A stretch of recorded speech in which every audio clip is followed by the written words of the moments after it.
இன்றைய முதல் வாசகம் இறைவாக்கினர் செக்காரியா நூலிலிருந்த வாசகம் அதிகாரம் 8 வசனம் 20 முதல் 23 முடிய.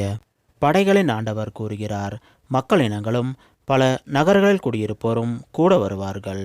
ஒரு நகரில் குடியிருப்போர் மற்றொரு நகரினரிடம் சென்று, நாம் ஆண்டவரது அருளை மன்றாடவும் படைகளின் ஆண்டவரை வழிபடவும் தேடவும் நாடவும் விரைந்து செல்வோம், வாருங்கள், நாங்களும் வருகிறோம் என்று சொல்வார்கள். மக்களினங்கள் பலவும் வலிமை வாய்ந்த வேற்றினத்தாரும் படைகளின் ஆண்டவரை நாடவும் அவரது அருளை மன்றாடவும் எருசலேமுக்கு வருவார்கள். படைகளின் ஆண்டவர் கூறுவது இதுவே: அந்நாட்களில் ஒவ்வொரு மொழி பேசும் வேற்றினத்தாரும் 10 பேர் மேலாடையை பற்றி கொண்டு, கடவுள் உங்களோடு இருக்கின்றார் என்று நாங்கள் கேள்விப்பட்டதால் நாங்களும் உங்களோடு வருகிறோம் என்பார்கள். இது ஆண்டவர் வழங்கும் அருள்வாக்கு.